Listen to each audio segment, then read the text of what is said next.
दत्तात्रेय श्री चक्रपाणी श्री गोविंद प्रभु सर्वज्ञ श्री। धन्यवाद, दंडवत प्रणाम।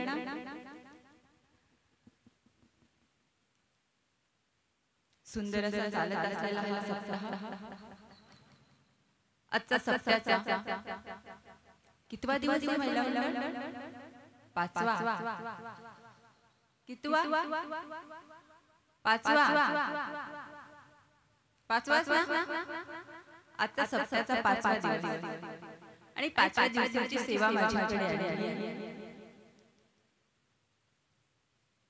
या जागेची महिमा गोकुळ वसवरे कृष्णा या कुसळम गावामध्ये आल्यानंतर साक्षात गोकुळ त्याला वाटलं रात्री मला।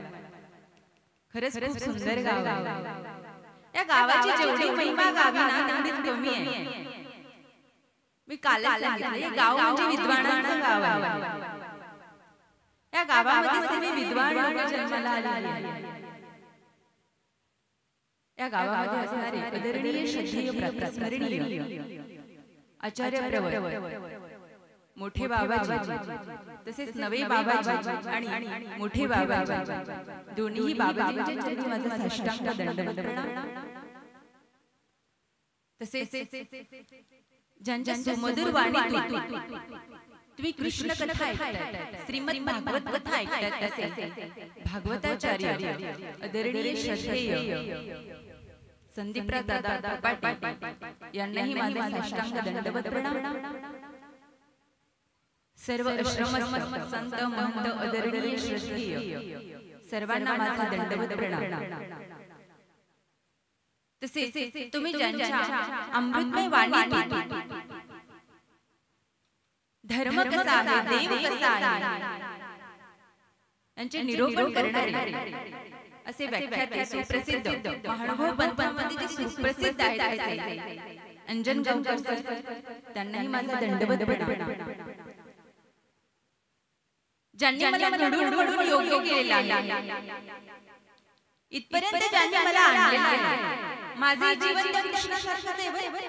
तुम्ही त्या कृष्णाची कथा ऐकता ना तसं माझे जीवन आहे। कृष्णाला देवकीने जन्म दिला आणि यशोदेने पालन पोषण केलं, तसं माझं आहे। माझ्या आई वडिलांनी मला जन्म दिला आणि 6 महिन्याची असताना आश्रमात सोडलं। तेव्हापासून आश्रमस्थ असणाऱ्या माझ्या गुराईंना माझा साष्टांग दंडवत प्रणाम।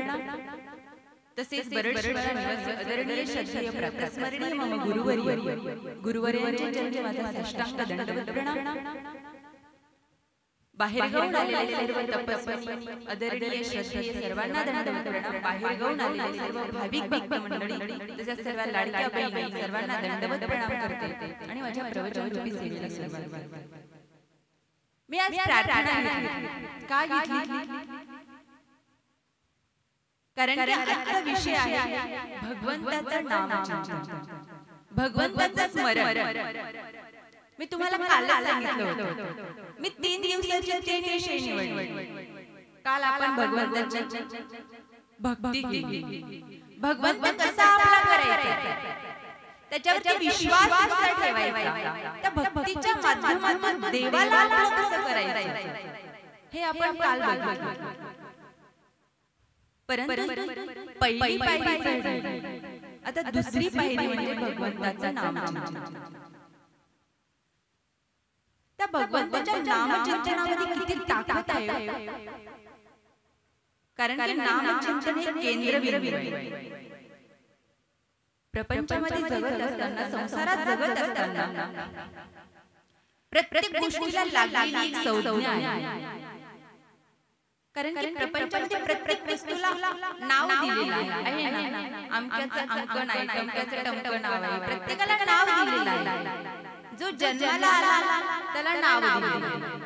नामापासूनच सुरुवात होते ना, नाव ठेवल्यापासूनच जन्माची सुरुवात होते। जन्माला आला की मनुष्याचं नाव ठेवलं जातं, तिथून सुरुवात होते त्याच्याकडे जाण्याची। मग प्रत्येक अवतार जन्माला आल्यानंतर तिथे नामाचा स्वीकार करतात आणि ते नामाच्या स्वीकारापासून तिथे सुरुवात होते. त्या नामामध्ये किती ताकद आहे. चिंच म्हटले की तोंडाला पाणी सुटते की नाही. चिंच म्हटलं फक्त समोर चिंचेचं झाड आहे एवढं जरी बोललो तरी तोंडाला पाणी सुटतं. तसं भगवंताचं नाम जरी घेतलं अंतःकरणात जरी साठवलं तरी अंतःकरणामध्ये आनंद आणि उत्साह निर्माण होतो. एवढी ताकद त्या भगवंताच्या नामचिंतनामध्ये. यशोदा कृष्णाला कशी आवाज द्यायची, लल्ला म्हणायची, कधी मोहन म्हणायची, कधी किती वेगवेगळ्या नावाने ती आवाज द्यायची त्याला. ज्यावेळेस तो कवळा कंद ज्यावेळेस ते यशोदेच्या पुढे उभा राहायचा त्याचा आनंदाचा कंदचा आनंद उफाळून यायचा. जसं सागराला जसं आहुती येते ना, जसं सागर भरून येते ना, त्याप्रमाणे त्याला आनंद व्हायचा. एवढी ताकद त्या भगवंताच्या नामचिंतनामध्ये. जसं मंदिरात गेल्यानंतर आपण घंटा वाजवायचा आणि घंटेचा नाद जो ब्रह्म आहे ना आपल्या कानाला सुमधुर करून टाकतो. त्याचप्रमाणे भगवंताचं नामचिंतन आपल्या आत्म्याला आणि अंतःकरणाला शांत करत असतं. त्या भगवंताचं नामचिंतन आपण आपल्या मुखामध्ये घेतलं पाहिजे. भगवंताने सुंदर शरीर दिलेले आहे. कशा करता दिलेले आहे? भगवंताने शरीर कशा करता दिलेले आहे? हा देह कशा करता दिलेला आहे? कशा करता दिलेला आहे? कशा करता दिला? महिला मंडळ, पुरुष मंडळ कशा करता दिला? कशा करता दिला? मी काल सांगितलं माझ्यासोबत बोलायचं. कालच सांगितलं ना. कशासाठी दिला? भजने दिला देहा गोमटा. कशा करता? भोजना नाही बरं, भजना. भजना दिला देह गोमटा. भगवंताचं नाम चिंतन करण्याकरता भगवंताने दिलेला आहे, भोजना करता नाही दिलेला. आणि त्या भगवंताचं नाम चिंतन आपण केलं पाहिजे. कारण की त्या भगवंताला आपण हृदयामध्ये आपण साठवून ठेवलं पाहिजे. कारण की नामचिंतनाच्या माध्यमातून त्या भगवंताशी आपल्याला संवाद साधतात. भगवंताची साधना करता, भगवंताशी बोलण्याकरता एक आहे ते म्हणजे भगवंताचं नामचिंतन. त्याच्यासोबत संवाद साधता येतो त्या नामचिंतनाच्या माध्यमातून. कारण की भगवंताने अवतार धारण केल्यानंतर भगवंत म्हणतो तू मला स्मरण कर. भगवंत गीतेमध्ये म्हणतात मन मना भवमत तू माझी तू माझं स्मरण कर. कुणाचं कर? कृष्ण वंदे जगद्गुरु. त्याने नावही सांगितलं कृष्ण वंदे जगद्गुरु. तू मला तू माझं नाम चिंतन कर. कारण की त्या नामामध्ये तुला तारण्याची किमया माझ्यामध्ये आहे. हे भव पार करण्याकरता मी उभा आहे.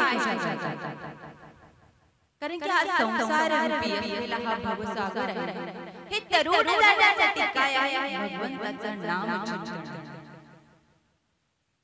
प्रभुना ऐकणौका बसता जीवाण धोका. प्रभुनाम नौका आहे. त्या नौकेत बसल्यानंतर जीवाला धोका नाही. परंतु विश्वास महत्वाचा आहे. विश्वास आहे का? विश्वास त्या नावेत बसल्यावर विश्वास आहे का? नाही. आपला देवावर विश्वास नाही, त्याच्या नामावर कधी राहणार आहे? देवावर विश्वास आहे का कुणाचा? नाही. नाम तर बाजूला राहू द्या, पहिले देवावर विश्वास नाही. देव तारतो की मारतो हेच आपल्याला पहिले विश्वास नाही. त्याच्यावर सुद्धा शंका आहे आपल्याला. एक वेळेस एका गावामध्ये रहीमत खान आणि महादेव भट हे दोघे जण राहायचे. आता दोघेही राहायचे. पावसाळ्याचे दिवस होते. भरपूर पाऊस झाला त्या गावामध्ये. त्या गावामध्ये एक नदी होती. या गावाचं परगावात जायचं असेल तर नदी पार करून जावं लागायचं. आता पाऊस झाला, तुडुंब नदी भरून वाहत होती. आता पलीकडच्या गावाला जायचंय, दोघांनाही अर्जंट काम आलंय. आता दुसरा पर्याय नव्हता, एकच पर्याय होता, नदीच्या ओढीत बसायचं आणि पलीकडच्या गावात जायचं. आता महादेव भटजी आणि रहीमत खान हे दोघेही त्या तीरावर आले आणि त्या नावाड्याला म्हणतात, अरे आम्हाला पलीकडच्या गावात जायचंय, सोडशील का तेवढं? त्यावेळेस नावाडी म्हणाली, मी काही सोडणार नाही तुम्हाला, कारण नदीला तुडुंब पूर आलेला आहे. नाव मध्यभागी गेल्यानंतर कधी डगमगल आणि तुम्ही कधी पडसाल सांगू शकत नाही. तुमचा तुमच्यावर विश्वास असेल तर मी नेईन. तो म्हणतो काही कर, परंतु आम्हाला पलीकडे नेऊन सोड, तिथे आम्ही पडलो तरी चालेल. तो म्हणतो ठीक आहे चालेल. आता ते दोघेही नावेत बसतात. नावेत बसल्यानंतर नाव मध्यभागी आली आणि नाव आता डगमगायला लागलं. जसं पाणी वाहायला लागलं तसे नाव डगमगायला लागले. आता संकष्ट आलं. आता काय आठवलं? आता देवाचा धावा चालू झाला. भगवंताला आवाज द्यायला सुरुवात झाली. माणसाला देव फक्त संकटात आठवतो, सुखात आठवतो का? आठवतो देव? सुखात देव आठवतच नाही. देव आठवतो तो फक्त दुःखात आणि संकष्टात देव आठवतो. आपल्याकडे लग्न समारंभ असतो, आपण काय म्हणतो, आधी पाहुण्याच्या पंक्ती बसवा, देवाचा उकार कर. घरासमोर गाडी उभी आहे, 2-3 मजली बंगला आहे. त्यास आपण म्हणतो कोण देव, कोणत्या मंदिरातला देव, कोण्या गावचा देव, आम्ही काय म्हणतो. आणि ते संकष्ट आलं, दुःख आलं की आपण देवाला काय देवा, सगळं दुःख माझ्याच नशिबी. एका डॉक्टरला विचारलं, का हो तुमचा देवावर विश्वास आहे का? तो म्हणे नाही, आम्ही सायन्स वाली लोक आहे, आम्ही देवाला मानत नाही. आणि अचानक काय झालं, त्या डॉक्टरच्या दवाखान्यामध्ये पेशंट सिरियस आहे, शेवटचे क्षण असतोय. आणि त्या डॉक्टरला विचारलं, का आता काय करायचं? तपासण्या वगैरे सर्व झाल्या. डॉक्टर म्हणतो माझ्या हातात काय, आता सगळं त्याच्या हातात. म्हणजे त्यावेळेस म्हणतो की आम्ही देवाला मानत नाही आणि संकष्ट आल्याशिवाय भगवंताची आठवण येते. म्हणजे भगवंताची आठवण कधी येते? दुःखामध्ये, संकष्टामध्ये भगवंत आठवतो. आता नाव डगडगायला लागलं. आता भगवंताचा धावा सुरू झाला. रहीमत खान होता, तो आता अल्लाहला आवाज द्यायला सुरुवात केली. अल्लाह अल्लाह म्हणायला लागला. त्याचा अल्लाह आला आणि त्याला एका क्षणात घेऊन गेला.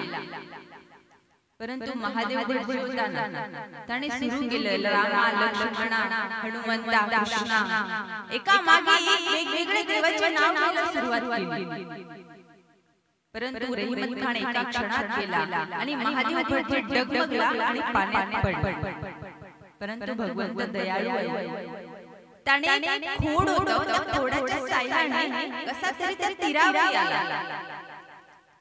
आणि त्या महादेव भटजी रहीमत खानाला म्हणतो, का रे तू एका क्षणात आला आणि मला वेळ का लागला? त्याने फक्त एकाच देवाचं नाव घेतलं आणि अल्लाह म्हटला आणि अल्लाह आला आणि त्याला एका क्षणात घेऊन.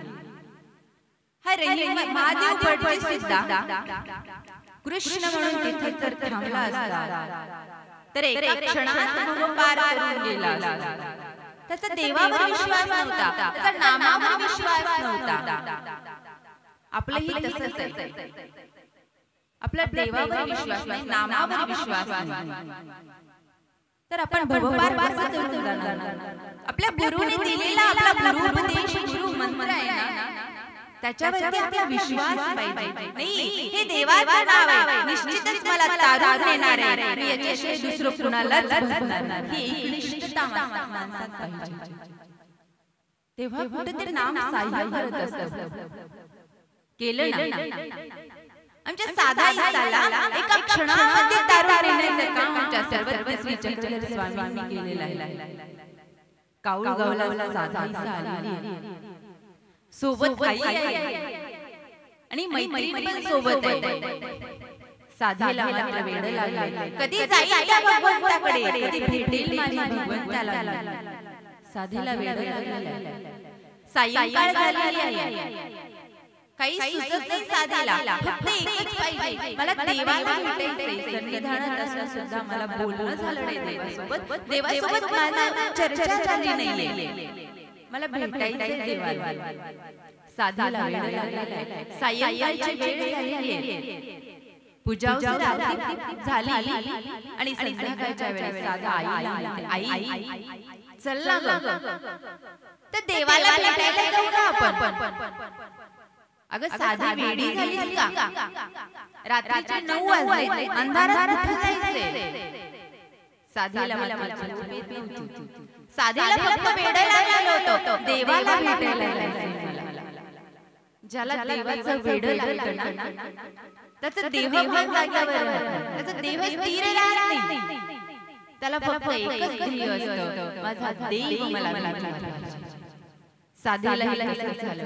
रात्रीचे 12 वाजले, साधा उठते, अगं आई चल ना, अगं झोप, वेडी झालीस का, रात्रीचे 12 वाजले, काय वेड्यासारखं करतेस. साधा काय झोपत नाही, साधीला झोपच लागत. सकाळच्या कसे तरी तिने जागरण करून 4 वाजता उठली, विचार केला, झोपेतून उठली, तोंड वगैरे धुतलं आणि साधा आता निघालेली आहे. तिने विचार केला नाही, आई झोपलेलीच होती, शेजारी मैत्रीण झोपलेली होती, सर्वांना तसंच ठेवलं, जागा केलं नाही आणि साधा आता निघालेली आहे. साधीला माहित नाही रस्ता कुणीकडे, कुणीकडून वाट जाते त्या गावला, काहीच माहित नाही, फक्त निघालेली. रस्ता शोधत शोधत साधा निघालेली आहे. पलीकडच्या गावामध्ये सर्वज्ञ चक्रधर स्वामी असायचे. त्या नदीला तुडुंब असं पाणी वाहत होतं. साधीने विचार नाही केला, कुठं खड्डा असेल त्या नदीमध्ये, कुणीकडे ओघ असेल त्या नदीचा वाहायचा, पाण्याचा ओघ कुणीकडे असेल, विचार केला नाही साधीने. कुठं खड्डा आहे, कुठं बदखल आहे, कुठं पाणी जास्त गेलेलं आहे, कुठं कमी पाणी आहे, साधीने विचार केला नाही. साधीने पहिलं पाऊल टाकलं आणि म्हणायला लागली, हे देवा श्री चक्रधरा, तुझ्या नावावरती मी येत आहे, तारण्याचं काम तू कर. गुडघ्याचं पाणी छातीपर्यंत आलं, छातीचं पाणी नाकापर्यंत आलं, फक्त म्हणत होती, हे देवा श्री चक्रधरा, तूच रक्षक. म्हणत म्हणत डोळे उघडले आणि एका क्षणामध्ये जणू काही बोटाला कोणीतरी धरावं आणि पहिले तरी सोडावं, असा साधीला एका क्षणामध्ये तुझ्या सर्वज्ञ चक्रधर स्वामींनी तारलेला. का, तिचा विश्वास होता, तिची भक्ती होती, तिची एकनिष्ठता होती. माझ्या जीवनात जे काही करणार आहे तो माझा सर्वज्ञ चक्रधर स्वामी, कारण की त्या नामावरती विश्वास होता. तसा विश्वास आपला असला पाहिजे. मी तर बसले ना, हातात गाठी आहे ना माझ्या, मी भगवंताचं नाम चिंतन करते ना, होऊ दे घरी काय व्हायचं तो करणारा माझा, मी त्याचं नाम चिंतन करते ना, तो माझा करणार, काय करायचं ते घरी माझा तो करणार आहे. एवढी ताकद त्या भगवंताच्या नाम चिंतनामध्ये. सर्वज्ञ चक्रधर स्वामी खडखडीला नागदेवाचार्यांना नामाचे 10 ठाई निरूपण केलेले आहे. नाम म्हणजे काय, नामापासून काय होतं हे सर्वज्ञ चक्रधर स्वामींनी खडखडीला नागदेवाचार्यांना सांगितलेले आहे. त्या नामामध्ये एवढा बोध आहे, त्या नामामध्ये एवढा वेद आहे की एका क्षणामध्ये संसाराचा त्याग करून अहंकारी माणूस सुद्धा त्या भगवंताकडे जाण्याचा मार्ग शोधतो. आमचे त्यांना स्वामींच्या नामाचा बोध झाला होता, वेद झाला होता. माहिमभट्ट म्हणजे षडसहस्र संकट असणारा माहिमभट्ट. इतका विद्वान होता तो व्यक्ती या जगामध्ये अजूनही कोणी जन्माला आला नाही त्या महिमभट्टासारखा. एवढा विद्वान होता. त्याच्याकडे प्रभाकर विद्या त्याने अवगत केली होती. आजपर्यंत कोणीच केलेली नाहीये ती विद्या त्याने अवगत केलेली होती. त्याला आपल्या ज्ञानावर एवढा अभिमान आणि एवढा गर्व होता. जगातल्या सर्व विद्वान लोकांना त्याने हरवले होते. एवढी विद्या त्याच्याकडे होती, एवढे शास्त्र त्याच्याकडे होतं. षडशास्त्र संपन्न असणारा आमचा महिमभट्ट अहंकारी होता. प्रत्येकाला अहंकार असतो, प्रत्येकाला गर्व असतो ना. एखाद्याच्या दारात गाडी जरी पाहिली त्याला विचारलं अरे गाडी कुणाची, तो कॉलर वर सांगतो माझी ताई माझी. अरे किती दिवस तुझी आहे, तू आहे तोपर्यंत तुझी आहे, तू गेल्यावर कुणाची आहे तुलाही माहित नाही. गर्व कुणाला शरीराचा गर्व असतो, कुणाला रूपाचा गर्व असतो, कुणाला खुर्चीचा गर्व असतो, प्रत्येकाला प्रत्येक गोष्टीचा गर्व असतो. महिमभट्टाला सुद्धा ज्ञानाचा गर्व होता. महिमभट्टाचे मामा गणपत अपयू महिमभट्टाला म्हणतात महिया तू सर्वस्वी चक्रधर स्वामींकडे जाशील का, त्यांच्यासोबत शास्त्र चर्चा करशील का. महिमभट्टाला वाटलं हा कोण आहे सर्वज्ञ, श्री चक्रधर स्वामी कोण आहे. फक्त कानावरती शब्द पडले, हा जाईल मी शास्त्र चर्चा करेन, माझ्यापेक्षा विद्वान कोणी नाही आहे जगात, मी सर्वांना हरवून टाकणार आहे. गर्व होता. गणपत अपयूने सांगितलं महिमभट्ट सर्वज्ञ चक्रधर स्वामींकडे गेले. चर्चा सुरू झाली. चर्चा सुरू होत असताना आता एक मागे चर्चा सुरू होती. ते प्रश्न विचारत होते, उत्तरे सांगत होते. चर्चा चालू होती. कारण की ज्ञान असल्याशिवाय वैराग्य प्राप्त होऊ शकत नाही. इथपर्यंत चर्चा आली. कारण की प्रत्येक गोष्टीला ज्ञान पाहिजे. हे ज्ञानावरती चर्चा चालू होती. कारण की ज्यावेळेस ज्ञान असतं त्यावेळेस आपण पुढच्या गोष्टी करू शकतो. ज्या गोष्टी ज्ञानच नाही ते आपण करू शकतो का, नाही करू शकतो. कारण की प्रत्येक गोष्टीला ज्ञान आवश्यक आहे. एक डोंबारी त्या डोंबाऱ्यावर दोन मुलं होती. डोंबारी माहिती तुमच्या गावात खेळ होतो का डोंबाऱ्याचा. डोंबारी होती, त्याच्याकडे दोन मुलं होती. एक मुलगा आणि एक मुलगी होती. त्या मुलीने दोन बांब फेकले. एक या दिशेला ठोकला आणि एक या दिशेला ठोकला. आणि तिथे एक दोरी बांधली. त्या दोरीवर चढायला लागला. या टोकाचा त्या टोकापर्यंत ती कुणाकडेच लक्ष न देता एक निष्ठतेने त्या दोरीवर चालत होती. त्याचा दुसरा मुलगा होता. त्याने दुसरा बांब ठोकला आणि सरसर धावत आला आणि सरसर त्या बांबावरती चढला आणि पोटावरती गोल फिरायला लागला. आणि गंमत अशी झाली, त्या खेळामध्ये चोर आला. त्या चोराने सर्व दृश्य पाहिलं. ते चोर म्हणतो आम्हाला चोरी करायची असेल तर किती प्रयत्न करावे लागतात, वरच्या मजल्यावर चढायला लागतात. आणि हा मुलगा एका क्षणात गेला आणि एका क्षणामध्ये त्या बांबावर चढला. हा आपल्या उपयोगाचा. खेळ संपला आणि ते चोर त्या डोंबाऱ्यावर गेले आणि त्या डोंबाऱ्याला म्हणतो ह्या मुलाला माझ्याकडे देसाल का. तो म्हणतो नाही, हा आमचा पोटा पाण्याचा धंदा आहे, तो आमच्यासाठी राबतोय, नाही देऊ शकत. अहो तुम्हाला 200 रुपये रोज देतो. नाही चालणार. बरं ठीक आहे 500 रुपये रोज चालेल. काम काय, काही नाही, फक्त संध्याकाळी 6 वाजता यायचं आणि संध्याकाळचं काम, दिवसभर तुम्ही तुमचा धंदा करा. तो म्हणे ठीक आहे चालेल. संध्याकाळच्या 6 वाजता तो मुलगा त्या चोराच्या घरी गेला. त्या चोराने त्याला जेवू घातलं. मस्त आराम झाला. रात्रीचे 11 वाजले. एका शाहूकाराच्या घरासमोर त्या पोराला चोराने आणि त्या चोराला सांगितलं, हे बघ म्हणे, वरच्या मजल्याची खिडकी उघडी, तुला वरती चढायचं, मध्ये जाऊ, मधातला दरवाजा उघडायचा, फक्त एवढंच काम आहे, दुसरं काहीच काम नाही तुला. तो म्हणे ठीक आहे. त्याने मस्त हाताच्या बाह्यावरती केला, पायातला पैजामावरती केला आणि त्या चोराला म्हणायला लागला, वाजवा, तुम्ही डुमडुम वाजवा, मी वरती चढतो.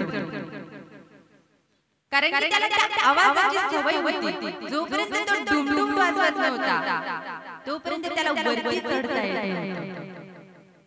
तसंच आपल्याला सुद्धा वरती चढायचं, त्या भगवंताकडे जायचंय ना, त्याकरता नामचिंतनाचं डुमडुम आपल्या कानामध्ये असलं पाहिजे, आपल्या मुखामध्ये त्याचं नामचिंतन असलं पाहिजे. तेव्हा कुठं आपल्याला त्या भगवंताकडे जाता येतं, त्या भगवंताचं नामचिंतन आपल्याला करता येतं.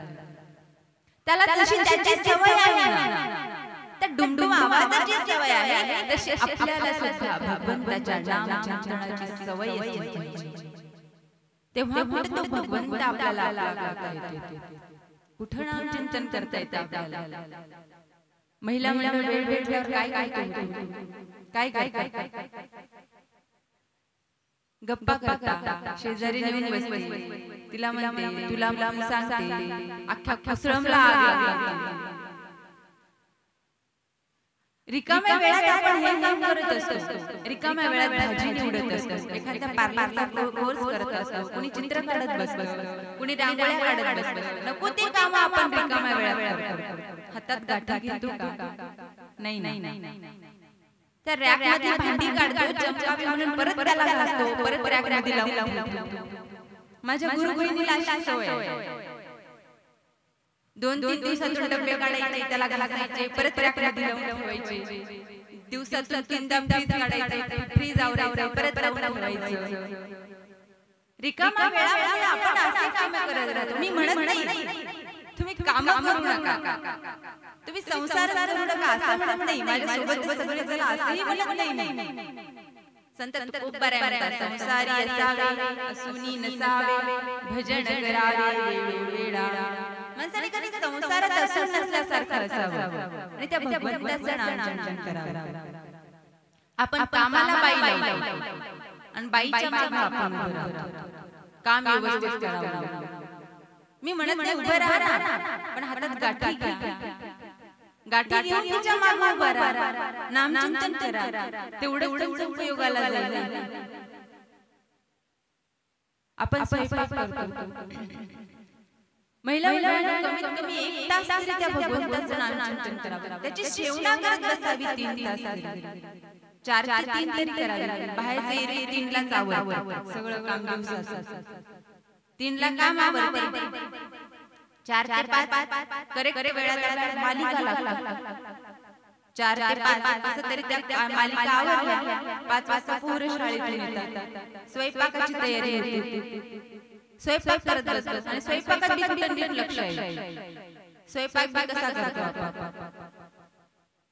असं देवाने सांगितलं नाहीये की तुम्ही मंदिरात या, गाठी घेऊनच बसा, एकाच ठिकाणी बसा. आमच्या स्वामींनी सांगितलं, तुला उठता बसता अशी शैली जेव्हा होईल तेव्हा तो भगवंताचं नामचिंतन कर. जेव्हा तुला नाही वाटेल तेव्हा तू भगवंताचं नामचिंतन कर. आपल्या स्वयंपाकात सुद्धा एक वेगळंच ध्येय असतं. आपल्याला असं वाटतं मीठ टाकलं म्हणजे भाजीला गोडी येईल, तेल 2 चमचे जास्त टाकलं म्हणजे भाजी चांगली होईल. आपला डब्बा मसाला चव नाही कशाला असं आपला. किती जरी तुम्ही हिंग टाका, त्याला मिरी टाका, जिरे टाका, त्या भाजीला गोडी येणार नाही. तीच जर तुम्ही भाजी करत असताना भगवंताचं नामचिंतन करा, भगवंताचं स्मरण करा, ती गोडी त्याच्यात उतरल्याशिवाय राहणार नाही. तुमची भाजी गोड झाल्याशिवाय राहणार नाही, तुमचा स्वयंपाक गोड झाल्याशिवाय राहणार नाही, आणि खाणारा सुद्धा सात्विक झाल्याशिवाय राहणार नाही. महिला मंडळ घर हे सर्व आपल्यावर चालत असतं. घराची बुद्धी कशी बनवायची, घराचा आचार कसा बनवायचा, घराचा विचार कसा बनवायचा, हे सर्व आपल्यावर. तुम्ही स्वयंपाक करताना सुद्धा याला शिव्या घाल, त्याला शिव्या घाल, हाताला चटका लागला की नवऱ्याला शिव्या देता, कामावाली लवकर नाही आली की तिला शिव्या देत बसता, सगळ्यात जास्त राग येतो स्वयंपाकावर, भांड्यावर. अख्खे भांडे आधून चमचम टाकलेत आपण, एवढा राग आपण काढत असतो. जसा तुम्ही अन्न बनवताना तुमच्या स्वभावाचा सर्व रस त्या अन्नात उतरत असतो. म्हणून आहार कसा पाहिजे, सात्विक पाहिजे. भगवंत गीतेमध्ये म्हणतात आहारा सात्विक प्रिया, आहार कसा सात्विक असला पाहिजे. खाणाऱ्याची बुद्धी सुद्धा तशीच होती. तुम्ही उद्या घरी जाऊन नामचिंतन करत स्वयंपाक करा, घरच्यांची सुद्धा बुद्धी होईल. आपण ताईच्या प्रवचनात गेलं पाहिजे, आपण बसलं पाहिजे, ताईचे प्रवचन ऐकलं पाहिजे. हे आचारता येते कुठून, विचारता येते कुठून? हे आचारता त्या भगवंताच्या नामचिंतनामधून, त्या अन्नामध्ये तयार होणारी आहे. आमच्या स्वामींनी आम्हाला भिक्षाच का मागायला लावलं, भिक्षाच का मागायला लावलं. आम्हाला घरी स्वयंपाक करता येत नाही, आम्हाला हात नाही, भिक्षाच का मागायला लावलं. त्याच्यात सुद्धा एक आचार आहे, त्याच्यात सुद्धा एक विचार आहे. कारण की आमचे स्वामी म्हणतात भिक्षांनी सवाबळ अमृता. ज्यावेळेस भिक्षेला जातो ना त्यावेळेस हातामध्ये गाठी असते, भगवंताचं नामचिंतन मुखामध्ये असतं. भिक्षा करताना तेवढ्या वेळामध्ये आम्ही भगवंताचं नामचिंतन करत असतो आणि त्या भगवंताच्या नामचिंतनाची गोडी त्या भिक्षेत उतरत असते आणि ती भिक्षा पवित्र होत असते. म्हणून आमच्या स्वामींनी आम्हाला भिक्षा मागायला सांगितलं. सात्विकला येते त्या भिक्षेमध्ये, अमृतापेक्षा अमृताच्या गोडी त्या भिक्षेमध्ये येते. एवढी ताकद त्या भगवंताच्या नामचिंतनामध्ये. म्हणून तुम्ही भोजन करताना अन्न बनवताना शिव्या देत असाल तर खाणारे शिव्या देईल ना, त्यालाही शिवी येईल, त्यालाही वाटेल आपण एक दोघांना शिवी द्यावी. एक वेळेस महावीर रस्त्याने चालले होते, समोरून एक बाई आली, खट्याळच बाई होती.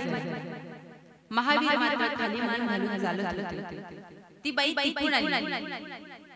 काही त्या महावीरांचा तिच्याशी संबंध नसताना सुद्धा ती महावीरांना शिव्या द्यायला सुरुवात करत होती. इतक्या शिव्या दिल्या, शिव्या देऊन देऊन तिच्या तोंडाला फेस आला, फेस येऊन ते फेसही चिरून गेला. तरी शिव्या देणं काय बंद, कुठं क्लास करतात काय माहिती.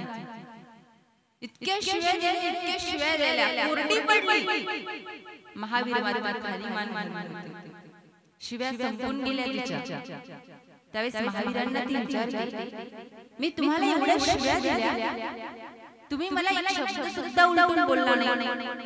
त्यावेळेस महावीर म्हणतात, तुमच्याकडे होत्या बाई, तुम्ही दिल्या, माझ्याकडे नाही तर मी कुठून देणार. म्हणून तुम्ही अन्न बनवताना शिव्या देणार नाही तर घरच्यांना सुद्धा शिव्या येणार नाही. त्याच्या मुखामध्ये येणारच नाही, घरी देणार नाही तर बाहेर बी देणार नाही, आणि बाहेर देणार नाही तर घरी तर देणारच नाही. तुम्ही घरी नामचिंतन करून स्वयंपाक केला तर त्यालाही वाटेल मी सुद्धा त्या भगवंताचं नामचिंतन केलं पाहिजे. कारण की तो भगवंताचं नामचिंतन करतो ना, परी प्राणामी परोते मज आवडते निरुते ते भक्त चरित्राते प्रसन्न. भगवंत म्हणतो मला भक्त कोणता आवडतो, माझ्या प्राणापेक्षाही प्रिय आहे कोणता, जो माझा रात्रंदिवस नामचिंतन करतो तो भक्त माझ्या प्राणापेक्षाही प्रिय आहे. असा भक्त भगवंताला आवडतो जो माझा रात्रंदिवस नामचिंतन करतो. कारण की अन्नातून काय निर्माण होतं, तुम्ही पांडवांची बघितली असेल, पांडव आणि दुर्योधन काय गती झाली होती. अन्नामुळे दुर्वास ऋषीला विपरीत बुद्धी आली होती. तुम्ही भागवत कथेत ऐकलं असेल, पांडव वनवासाला गेले होते. आता दुर्योधन आहात का गावात दुर्योधन आहेत का? प्रत्येक गावात भरपूर दुर्योधन आहेत. दुर्योधनाचे बापही आंधळे भरपूर आहेत. आता दुर्योधन म्हणजे हा कपटी. दुर्योधन कोणाला म्हणतात? ज्याला स्वतःचंही बरबाद झालं तरी चालेल आणि दुसऱ्याचंही बरबाद करतो, त्याचं नाव दुर्योधन. आता पांडव वनवासाला गेले होते. वनामध्ये पांडव एका पर्णकुटीत राहत होते. दुर्योधनाने विचार केला, खूप दिवस झाले आपण काही खेळ खेळपट काही केलंच नाही पांडवासोबत. त्यांनी विचार केला करायचं काय. त्याने विचार केला आपण दुर्वास ऋषीला चातुर्मास देऊ. आता दुर्वास ऋषीला बोलवलं. दुर्वास ऋषीला सांगत होते पांडव वनवासाला गेले, आमचे भाऊ वनवासाला गेले, आम्हाला करमत नाही, खूप हुरहुर वाटते. बाबा सुद्धा खूप नाराज आहेत, नगरी सुनसान पडलेली आहे, तुम्ही आमच्या इथे चातुर्मासाला येसाल का? दुर्वास ऋषी म्हणजे दत्तात्रेयाचे भाऊ. दुर्वास ऋषीकडे 88,000 शिष्य परिवार. दुर्वास ऋषी म्हटले ठीक आहे चालेल. आता दुर्योधनाने चातुर्मासाचे दंडवत. दुर्वास ऋषी दुर्योधनाच्या राजमहालात एकदम व्यवस्थित व्यवस्था करण्यात आली.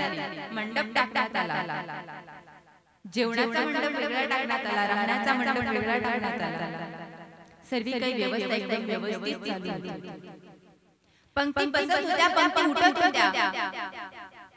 ती 4 महिने कशी निघून गेले कळालेच नाही. आता 4 महिन्याचा शेवटचा दिवस आला. दुर्वास ऋषीने आपला बाळ विस्तार गोंधळला आणि दुर्योधनाला म्हणतात की आता आम्ही चाललोय, आमचे 4 महिने संपले, आम्ही चाललोय आता.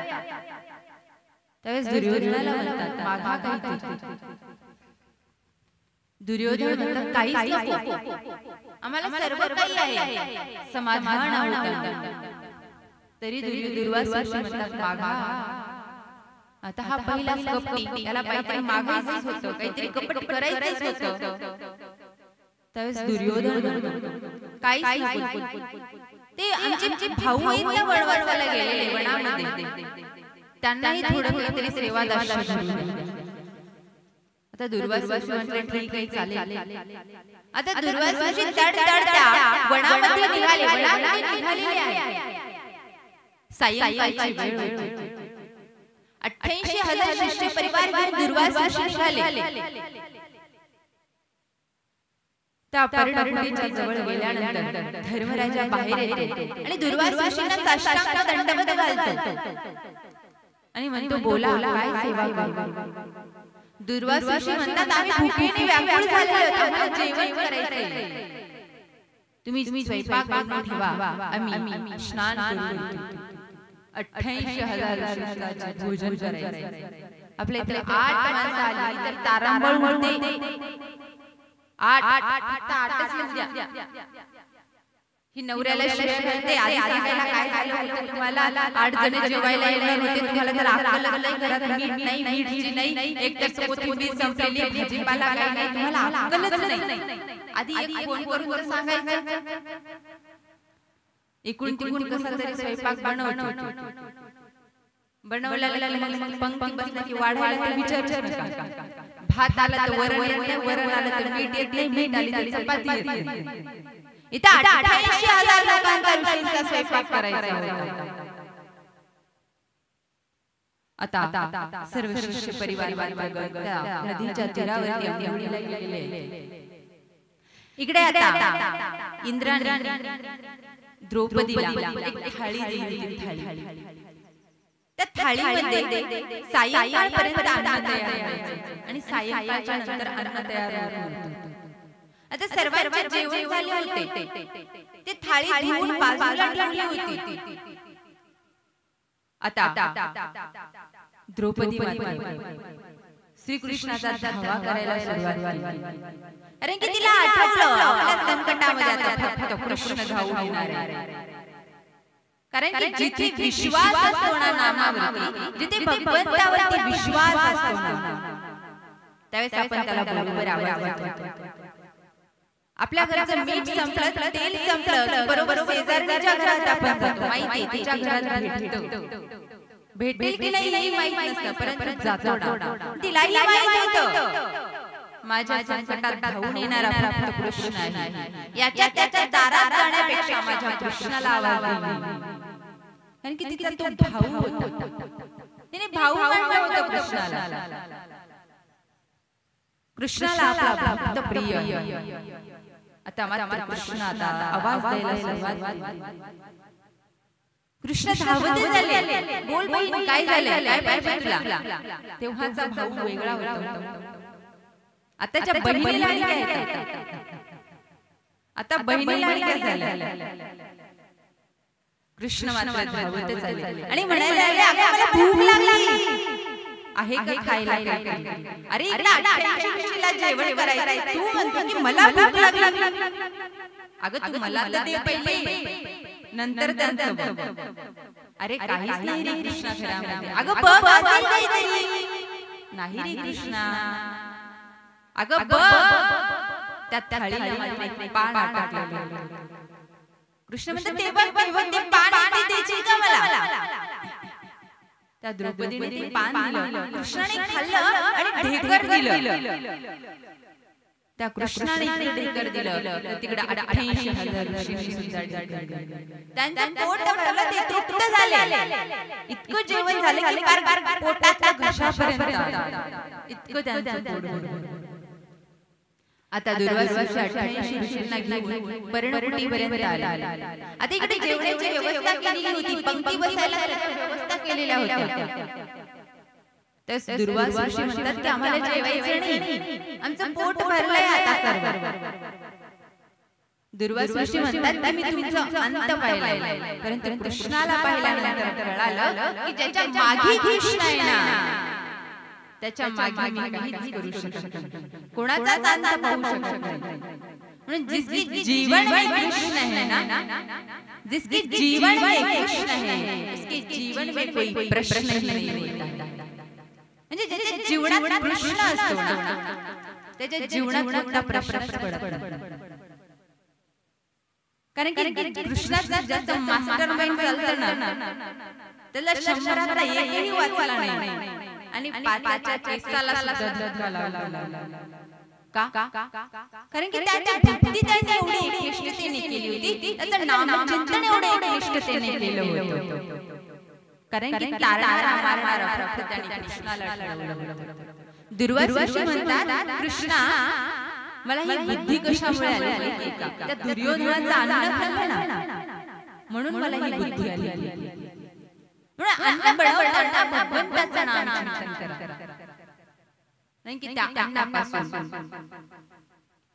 आपल्या खाणाऱ्याला सुद्धा भगवंताचं नामचिंतन करण्याची उत्सुकता आणि आनंद निर्माण होईल. त्यालाही वाटेल की ही गाठी केली पाहिजे. सकाळी 3 वाजता उठलो पाहिजे.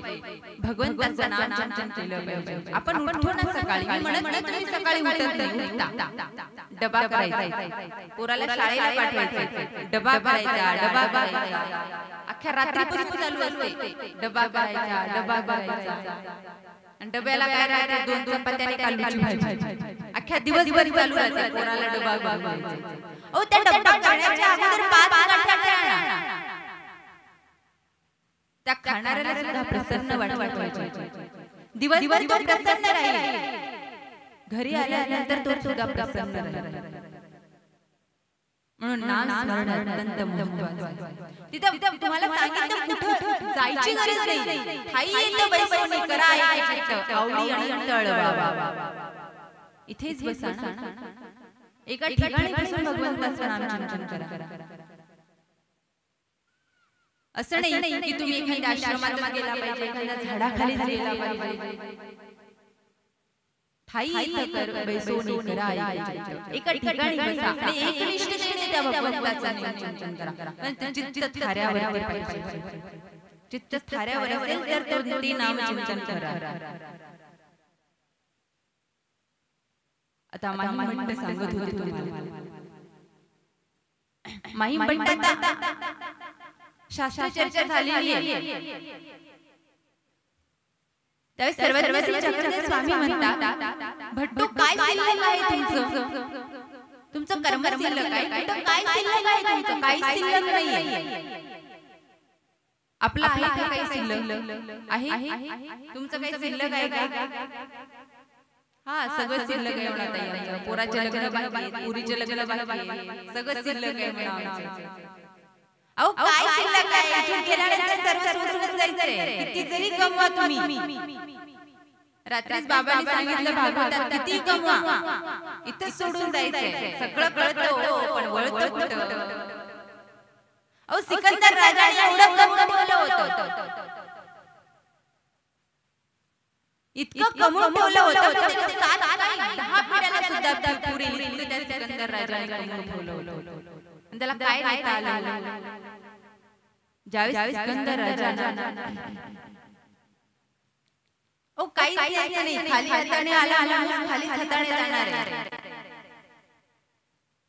येताना घेऊन आलास काय, जाताना घेऊन जाशील काय. नको अभिमान करू भल्या मानसा. अरे काय घेऊन आलाय तू? काहीच घेऊन आला नाही. जाताना काहीच घेऊन जायचं नाहीये तुला. रिकाम्या हाताने आलास आणि रिकाम्या हाताने जाणार आहे. कशाचा अभिमान करतोय? कशाचा गर्व करतोय तू? कशासाठी एवढी छाती फुगून फिरतोय? काय किती कमवलं सिकंदर राजाने. मरण्याच्या अगोदर त्याने खडखडाला सांगितलं होतं, ज्यावेळेस मरेल ना त्यावेळेस माझी तिरडी छोटी बांध, जेणेकरून माझी दोन्ही हात खाली लोंबले. प्रधानाला सांगितलं आणि तो दिवसही आला. एक दिवस सिकंदर राजा मुखी पडला आणि आता तिरडी बांधण्यात आली. अंतिम विधीची सगळी व्यवस्था करण्यात आली. सर्व शेजार पाजाराचे राजे जमा झाले, सर्व नातेवाईक जमा झाले. आता त्या तिरडीवर सिकंदर राजाला ठेवलं आणि सिकंदर राजा त्या तिरडीवर ठेवला आणि ज्यावेळेस तिरडी उचलली त्यावेळेस दोन्ही हात खाली लोंबत होते. त्यावेळेस सर्वजण प्रधानाला म्हणत होते, अरे प्रधाना, तू सोन्याची जरी तिरडी बांधली असतीस ना काही कमी पडलं नसतं त्याला. त्यावेळेस तो प्रधान म्हणतो, माझ्या राजाने मला सांगितलं होतं ज्यावेळेस मी मरेल ना त्यावेळेस माझे दोन्ही हात खाली लोंबले पाहिजे. आणि प्रत्येक जण तुला हे विचारेल की त्या राजाच्या दोन्ही हात खाली का लोंबतात, तर त्यांना एकच उत्तर द्यायचं, येतानाही खाली हाताने आलो आणि जातानाही खाली हाताने आलो. एवढं कमवलं पण सोबत काहीच नाही. सर्वस्वी चक्रधर स्वामी भट्टवासाला विचारतात, काय शिल्लक आहे तुमचं? काही शिल्लक नाही. हा मुद्दा भट्टवासाला कळला आणि भट्टवास आता सर्वस्वी चक्रधर स्वामींच्या आचार आणि विचारावरती दृढ झाले. भट्टवास माईम भट्ट आता आचारावरती आणि विचारावरती दृढ झाले होते. त्यावेळेस माईम भट्टाने ठरवलं, आता आपण अनुसरायचं. अहो 800 वर्षापासून आम्ही तुम्हाला हे सांगतो, ह्या गोष्टी सांगत आलो, तरी सुद्धा आपल्याला उपयोगला नाही. परंतु तो अहंकारी असणारा माईम भट्ट 7 मिनिटांमध्ये आता भगवंताला अनुसरायला तयार झाला. त्याला एवढा बोध झाला होता भगवंताच्या नामात. एका क्षणामध्ये आता माईम भट्ट अनुसरला आणि माईम भट्ट सर्वस्वी चक्रधर स्वामीला म्हणतात की आता मी इथे राहू शकत नाही, कारण की गंगा तीरावर सर्व ओळखतो. गंगा तीरातील सर्व लोक मला ओळखतात. षडषष्ठ संपन्न असणारा माहिया हे सर्व मला लोक ओळखतात. मी जर भिक्षे करता गेलो ना हे लोक मला पूजा पुरस्कार करतील, मला बसायला असं चांगलं टाकतील, माझ्या गळ्यामध्ये हार घालतील, मला चांगली भिक्षा वाढतील. मी इथे नाही राहू शकत. आपलं असंच असतं, आपण जिथं ओळख आहे तिथेच जातो. आपल्याला असं वाटतं तिथे गेल्याबरोबर आम्हाला 4-5 लोक आली पाहिजे, जेवणाचे दंडोत आले पाहिजे, आपल्याला विचारलं पाहिजे, अशा ठिकाणी आपण जातो. परंतु माईम भट्ट सर्वस्वी चक्रधर स्वामींना म्हणतात की मला या गंगा तीराची लोक ओळखतात. त्यामुळे मी इथे राहणार नाही. सर्वज्ञ श्री चक्रधर स्वामी स्मित अशी करतात. आनंदित होतात, त्याच्या बुद्धीवरती विचार करतात. हा माही म्हणतो म्हणजे किती हुशार आहे. अहो त्याने एका क्षणामध्ये एवढं शास्त्र संपन्न असणारा सर्व काही गोष्टी सोडून दिलेल्या आहेत. भगवंताचं स्मित खूप गोड आहे. कृष्ण कधी असा कधी दुःखात बघितला मग तुम्ही का धरून आणल्यासारखं. अहो जगून घ्या, हसून घ्या मस्त. हसणारा चेहरा आहे, भीतीला टेकून बसणारच आहे, उदबत्तीचा वास बसणारच आहे. हसून घ्या. त्या भगवंताचा अशी स्मित आहे ना, किती गोडच नाही. कधी कृष्णाचा टेन्शन मध्ये बघितला एखाद्या फोटो मध्ये बघितला, महाभारतात कधी कृष्णाचा नाराज दिसला. अहो त्याचा जन्म झालेला आहे शाळेमध्ये. आपल्याला नोटीस आली तर घाम फुटते, नोटीस आली की घाम फुटते. त्याचा जन्म बंदी शाळेमध्ये झालेला आहे. एक ताई बाबाचं प्रेमही त्याला भेटलं.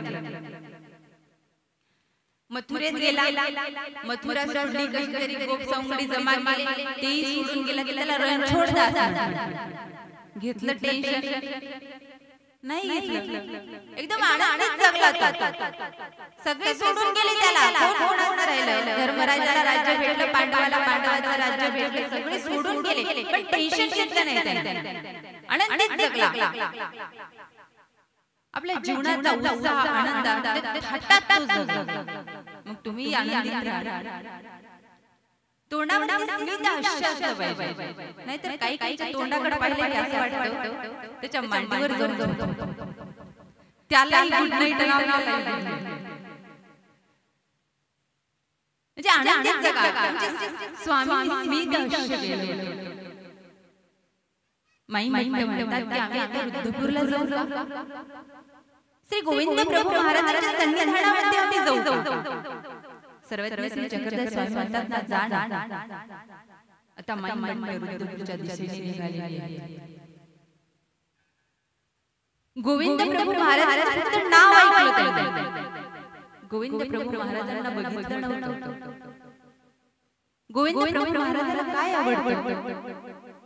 गोविंद प्रभू महाराजांना गुळ आवडतं, गोड वस्तू आवडतात.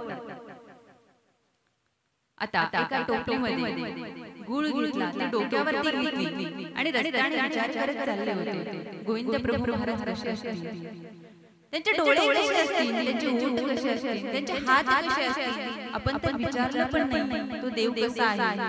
आता ओळखायचं कसं विचार करत माहीत चाललं. रस्त्याने जाता जाता आता रुद्धपूरच्या वेशीजवळ आणि वेशीजवळ आल्यानंतर एक मातांग चालला. पहिल्याच्या काळात मातांगाला कसं ठेवायचं तुम्हाला माहिती आहे. गळ्यामध्ये मडकं बांधायचं, पाठीमागून खराटा असायचा, थुकायचं असेल तर त्या मडक्यात थुकायचं. चालताना पायाच्या रेषा उमटू नये, पाऊल उमटू नये म्हणून पाठीमागून झाडू झाडायचं. अशा पद्धतीचं पहिलं. आता त्या माई पट्टाने त्याला आवाज लावला, महात्मे हो. अहंकारी शास्त्र संपन्न असणारा आमचा महात्मे हो म्हटला. त्यांना काय ओळखायला आलं नाही हा कोण आहे. आपण बोललो असतो तिथे त्याला काय म्हटलं असतं, त्याला बोललो असतो त्या मातांगाला साईड गेलो असतो. एक तर माहीत झालं नसलं तरी चाललं असतं, पण बोललो नसतो आपण. अहो इथेच तर जातीभेद दिसून येतो ना. गोविंद प्रभू स्वामींनी सुद्धा जातीभेदाचा नाश केलेला आहे. सर्वात प्रथम कुठे झाले असेल तर आमच्या महानुभाव पंथामध्ये झाला असेल. हा इतिहास सांगितलाच नाही ना कुणाला, हा इतिहास कळून दिला नाही. जातीभेदावर आज सुद्धा भांडण चालू आहे. आज सुद्धा सत्य करता लढतोय आपण, जातीवरून लढतोय. हा अमुक जातीचा, हा तमुक जातीचा, कोण कोणाच्या जातीचा आहे माहिती. हे सगळे देवाच्या कडून आलेले आहेत, इथं आल्यानंतर तयार केलंय आपण. एक वेळेस गोविंद स्वामी एक वेळेस श्री गोविंद प्रभू महाराज रुद्रपूरमध्ये खेळ क्रीडा करत होते आणि खेळ क्रीडा करत असताना एक तेल्याचा पोरगा छोटासा पोरगा होता दारात बसलेला होता नाकातून शेंबूड येत होतं तोंडातली लाळ गळत होती आणि भाकरीचा तुकडा घेऊन खात होता गोविंद प्रभू महाराज दुडदुड धावत आले आणि त्याच्या हातात ती भाकरी घेतली आणि तो पोरगा मात्र रडायला लागला आई पकडा गं हा भाकर खाऊ देत नाही माझी भाकर घेतली त्याची आई मात्र बाहेरून घरातून आली सोडा सोडा ती भाकर नका घेऊ आम्हाला लोक वाळ टाकतील आम्ही तेलाची आहोत श्री गोविंद प्रभू महाराज त्या भाकरीकडे पाहत होते त्या बाईकडे पाहत होते त्या पोराकडे पाहत होते आणि त्या भाकरीला विचारत होते तू तेलाची आहे का तू मुसलमानाची आहे तू बौद्धाची आहे का तू कोणाची आहे सांग त्या भाकरीचा संवाद साधत होते गोविंद प्रभू महाराज त्यावेळेस ती बाई पाहत होती काय वेड्यासारखं करताय विचार सांग तू कोणाची आहे भाकरीला विचारत होती तुझा जात काय तुझा पंथ काय तुझा धर्म काय सांग तू महानुभावांची तू वारकऱ्यांची आहे कुणाची आहे सांग तुझा धर्म काय तुझी जात काय तुझा फक्त धर्म आहे की माणसाचं पोट भरणं उदर भरणं फक्त एवढा धर्म आहे तू तेलाची भाकर कशी झाली सांग आणि गोविंद प्रभू महाराजांनी तो तुकडा आपला तोंडात टाकला इथे जाती भेद नष्ट करण्याकरता गोविंद प्रभू महाराजांनी हातात शस्त्र घेतले नाही अस्त्र घेतले नाही फक्त शब्दात सांगितलं सर्वात प्रथम जाती भेद कुठे झाला असेल निर्मूलन कुठे झालं असेल तर मनोभाव पंथामध्ये आणि त्या माई मंडळाने आवाज दिला ओ महात्मे त्या जाणाऱ्या माताला आवाज दिला तो माता बघत होता कोण आवाज देते त्यावेळेस माई म्हणतात महात्मे दंडवत त्या माताला एवढा आनंद झाला कितीतरी वर्षातून कितीतरी जन्माला येऊन कुणीतरी मला चांगलं म्हटलंय आज परत मला आम्हाला ही समजणारी लोक आज कुणीतरी महात्मे हो आणि माई म्हणतात ओ महात्मे हो दंडवत त्या माताला आनंद झाला आज कुणीतरी कुणाला काहीतरी विचारतं त्यावेळेस माई म्हणतात महात्मे हो तुम्हाला गोविंद प्रभू महाराज माहिती आहे का त्या माताला अजून आनंद झाला त्याला अजून आनंद झाला त्याला वाटत होतं कुणी कुणाला काय विचारतं कुणी कुणाला शास्त्र विचारतं कुणी कुणाला वेद विचारतं आणि याने मला देवाचा पत्ता विचारला तो मातांना अजून आनंदित झाला त्याने मला देवाचा पत्ता विचारला त्यावेळेस माई मंडळाला म्हणतात ते पहा समोरून येणारे धुडधुड धावणारे ते गोविंद प्रभू महाराज आहे आणि गोविंद प्रभू महाराजांकडे बोट करून दाखवतात आणि तो मातांकडे निघून जातो आणि माई मंडळ त्यांच्या पाठीमागे दंडवत घालतात हा अहंकारी असणारा माई मंडळ एवढा नम्र होतो आता गोविंद प्रभू महाराजांच्या मठामध्ये भेट जातात ती दुर्णी स्वामी पुढे गोविंद प्रभू स्वामींकडे ठेवतात तिथे अरोगणाई होते आणि गोविंद प्रभू महाराजांच्या सन्निधानामध्ये असलेली आबाई सेवादाशी करणारी आबाईचा ते स्वामी मंडळ तिथे गेल्यानंतर आबाईचा त्या महिमंडळाला पाहते आणि जपापते ती कावरी वावरी होती षडषड संपन्न असलेला महिमंडळ आज इथे कसं काय आलेला आहे आपल्या तालावर लोकांना नाचवणारा महिमंडळ आज तो गोविंद प्रभू महाराजांच्या मठामध्ये आलेला आहे त्यावेळेस माई म्हणतात आबाईसाला म्हणतात आबाई मला काहीतरी व्यापार द्या मला काहीतरी व्यापार द्या त्यावेळेस आबाईसा म्हणते तू षडषड संपन्न असणारा नाहीया मी तुला काय व्यापार सांगू सेवादाश अत्यंत महत्त्वाचा म्हणजे स्वामींनी सांगितले दाशमोच नामासोबत दाशसुद्धा अत्यंत महत्त्वाचे फक्त हातात गाठी फिरवणं म्हणजेच नाही त्याच्यासोबत जोड लागते सेवादाशाची त्यावेळेस माई म्हणतात की मला काहीतरी व्यापार द्या त्यावेळेस ती म्हणते काय व्यापार देऊ तुम्हाला तुम्ही एवढे षडषड संपन्न असणारे माई म्हणते मी काय व्यापार देऊ मला इथल्या मठातला पुंजाणा भरून टाकायचा व्यापार.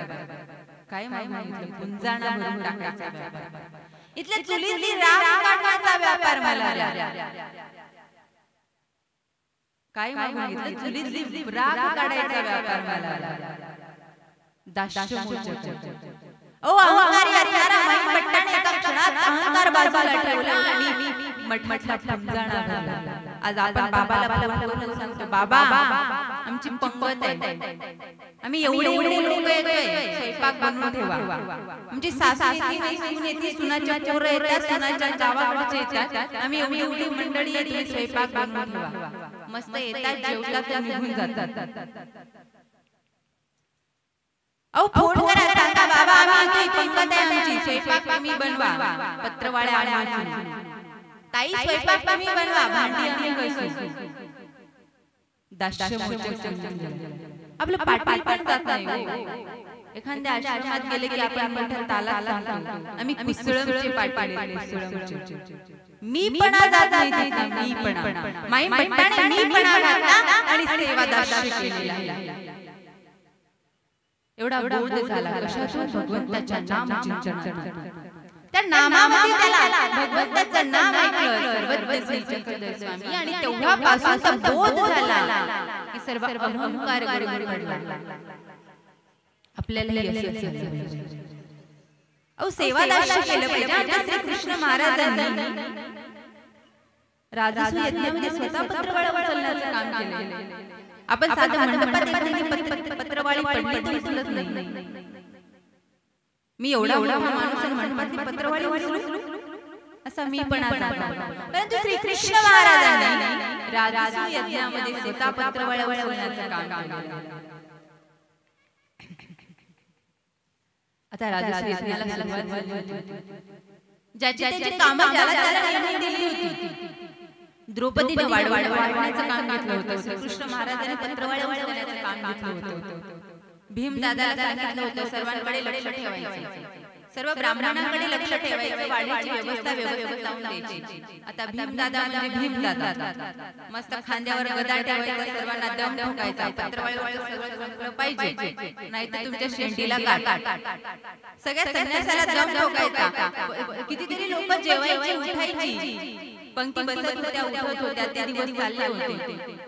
एक दिवस श्रीकृष्ण महाराज भीमदादाला म्हणतात, भीमदादा एका शेजारच्या झोपडीमध्ये एक साधू आहे, त्यांना घेऊन येशील का जेवायला? आता भीमदादा निघाले. झोपडीच्या काही अंतरावरती गेल्यानंतर इतका दुर्गंध वास येत होता, इतका घाण वास येत होता.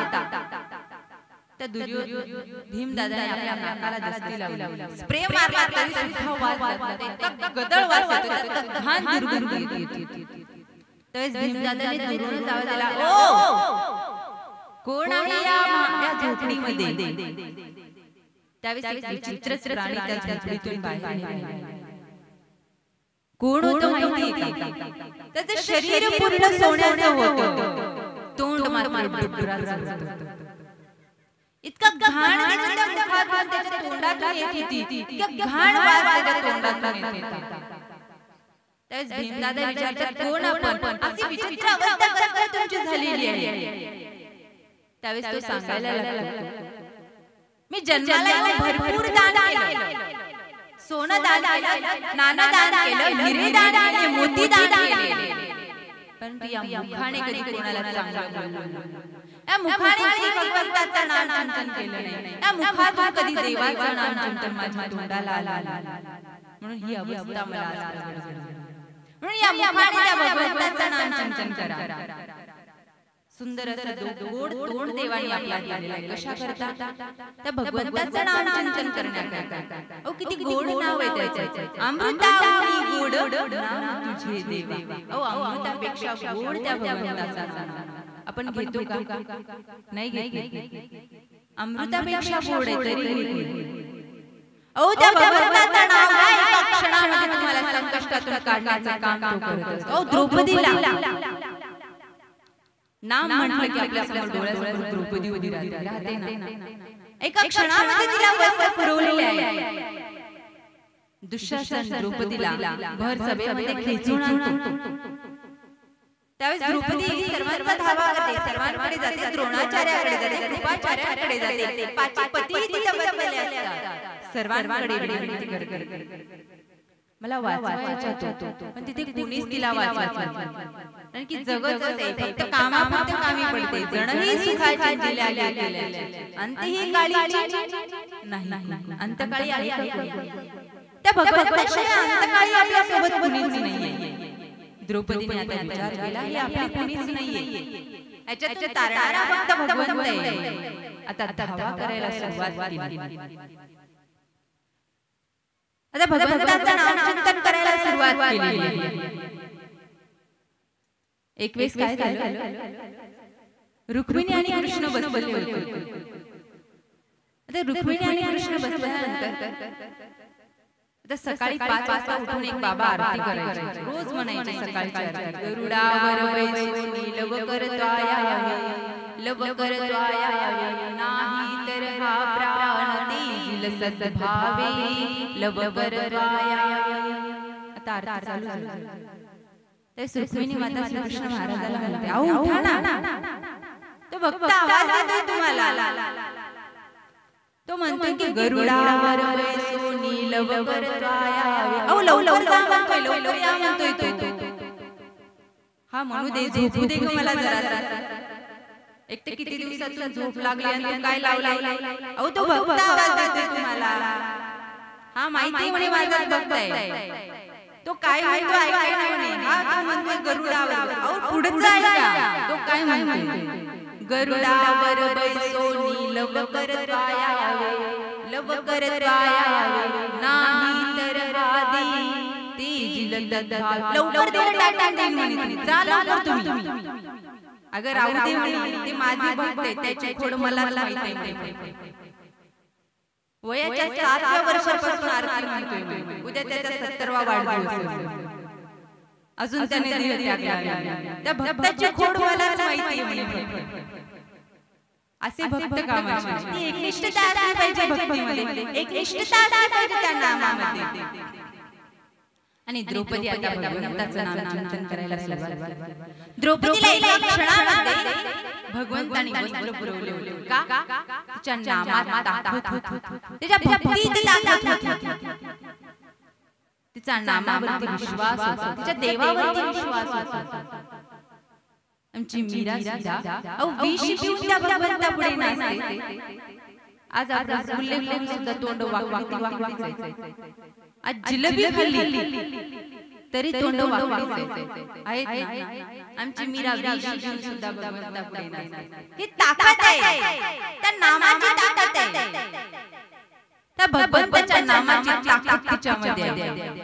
आपली तोंड वाकडीत आहे, किती फेऱ्या लावली लावा, किती पॉन्स पावडर लावा, आपली तोंड फक्त गोरी करण्याचाच आहे. आमच्या साधवांकडे बघा, आमच्या साधा संतांकडे बघा, तपस्यांकडे बघा, काय चेहऱ्यावरती तेज आहे, कुठलं फेऱ्या लावली, कुठली पावडर आहे का, अजून ती पावडरच जन्माला आली नाहीये. प्रसन्नतेची त्यांच्या चेहऱ्यावरच्या प्रसन्नतेची अजून पावडर जन्माला आली नाही, ती फेऱ्या लावली जन्माला आली नाहीये. सातत्यासाठी ते कोणते इंजेक्शन घेत नाही, ती तपश्चर्या आहे, त्या नामाची फेऱ्या लावली, त्या चेहऱ्यावरती आणणारे ते तप आहे, ते भगवंताचं नामचिंतन आहे. त्या नामाचा त्या तपाचा तेज त्यांच्या चेहऱ्यावरती झळकत असतं, मग तेही आपल्या चेहऱ्यावरती झळकलं पाहिजे. आज आपण पेढे खाऊन, रसगुल्ले खाऊन, जिलेबी खाऊन सुद्धा तोंड वाकडीच जायचं, कारण की आपल्या जीवनामध्ये प्रभाव कोणाचा आहे, आपल्या जीवनामध्ये नामचिंतनाचा प्रभाव नाही, आपल्या जीवनामध्ये संसाराचा प्रभाव आहे. कसं तोंड नीट राहील, संसारात इंगळ, हे दुःखामुळे संसार आपला नशिबी असल्यामुळे आपले तोंड नाही वाकडे, आपल्या चेहऱ्यावरती प्रसन्नता दिसणार नाही.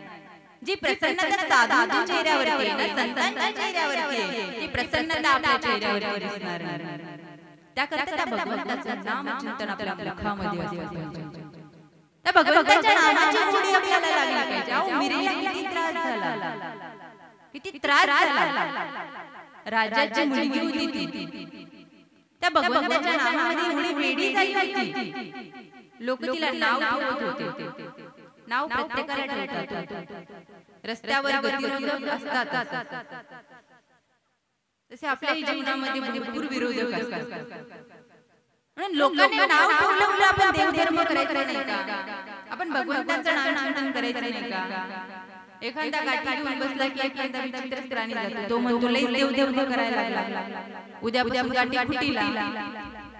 आपलं असं मंदिरात चाललं की बाहेर चालतं, लई देवधर्म करायला लागली, उद्यापासून घरीच बसली. अहो, लोकांचं नाव ठेवणं काम आहे, धर्म जपणं आपलं काम, नामचिंतन करणं आपलं काम आहे. कारण की जन्माला आल्यानंतर सर्वात प्रथम नाव ठेवतात. मग का बघायचं लोकांना? आपल्याला भगवंत आपला करायचा आहे. मग आपण आपल्यावर विश्वास ठेवला पाहिजे, आपल्या भगवंता हृदयामध्ये आणला पाहिजे, हृदयात तो साठवला पाहिजे. त्याचं नामचिंतन आपल्या रोमा रोमामध्ये असलं पाहिजे. मिरेला मात्र गाव नाव ठेवायचं. एक दिवस मिरेचे वडील म्हणतात, मिरे तू त्या भगवंताचं नाव बंद करतीस की तुला विष देऊ. मीरा म्हणते, मी विष प्यायला सुद्धा तयार आहे, परंतु त्या भगवंताचं नामचिंतन मी बंद करणार नाही. मी माझ्या मुखामध्ये आणि आनंदामध्ये त्या भगवंताचं नामचिंतन करत राहणार. एक दिवस आपले वडीलचे वडील विषाचा प्याला तिच्या समोर आणतात आणि मीरा अमृतासारखा विष पिते. तिच्या कंठामध्ये ती विष अमृतासारखा आत का? तिच्या रोमारोमामध्ये भगवंताचं नामचिंतन बसलेलं आहे. ती एका क्षणासाठी निश्चित पडते. सर्वांना वाटतं मीरा गेली, परंतु तू परत येते आणि तेवढ्याच आनंदाने भगवंताचं नामचिंतन करते. ऐसी लागी लगन मीरा हो गई मगन, तो गली गली हरी गुण गाणी लगी. अहो, तो गली गलीमध्ये जाऊन परत भगवंताचं नामचिंतन करते, परत त्याच्या धुंदीमध्ये ती नाचत असते. कशाच्या बळावर? भगवंताच्या नामचिंतनाच्या बळावर, त्याच्या नामचिंतनाच्या ताकदीवर. कारण की तिला विश्वास आहे, माझ्या जीवनात जी जी नड पडणार आहे त्या नडीची पूर्तता करण्याकरता माझा भगवंत उभा राहणार. तिला विश्वास आहे त्याच्यावर. म्हणून भगवंताचं नामचिंतन आपण आयुष्यामध्ये घेतलं पाहिजे, आपल्या जीवनाचं सार्थक केलं पाहिजे. भगवंत गीतेमध्ये म्हणतात, अंतकाली समामेव स्मरण वा काले.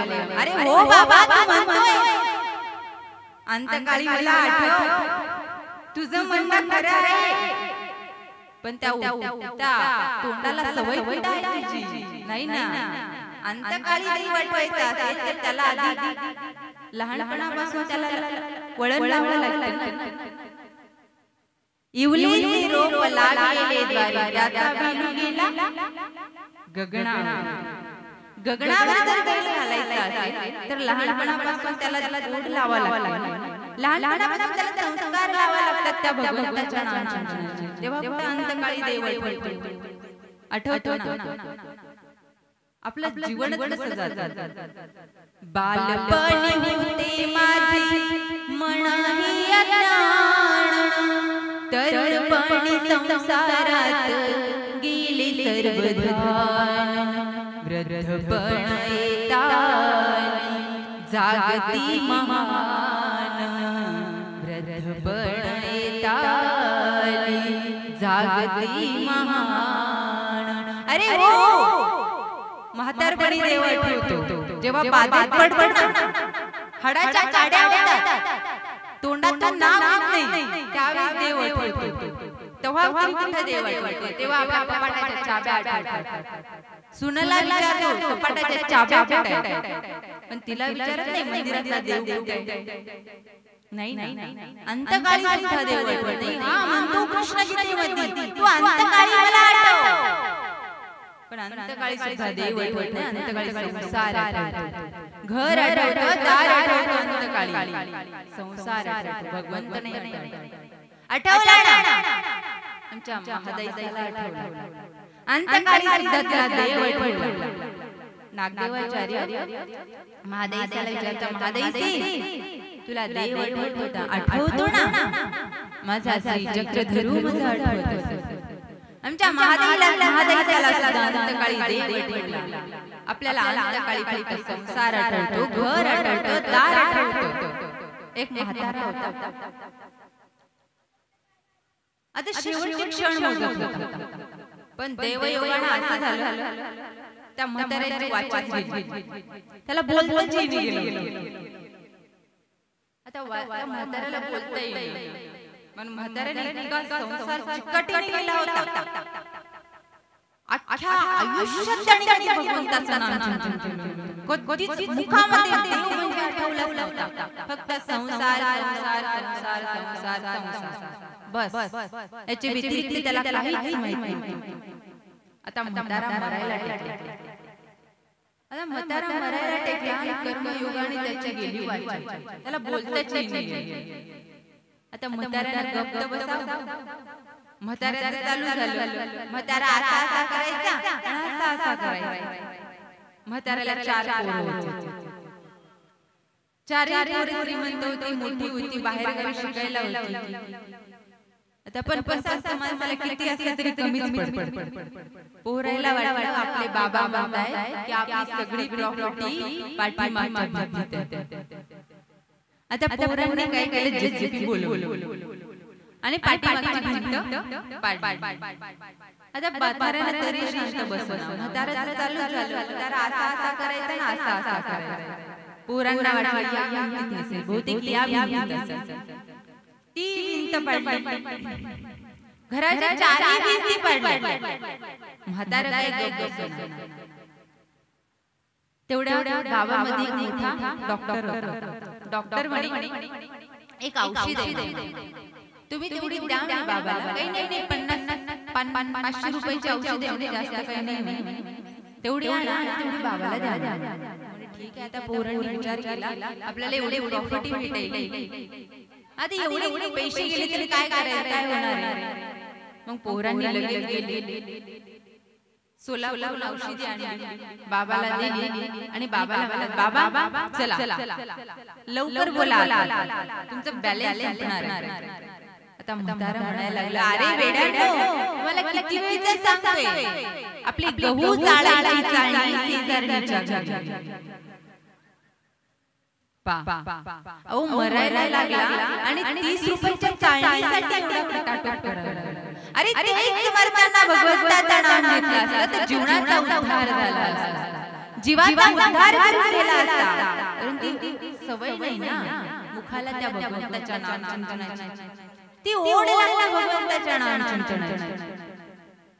जीवाचा जर उद्धार करायचा असेल तर भगवंताचं नाम चिंतन केलं पाहिजे.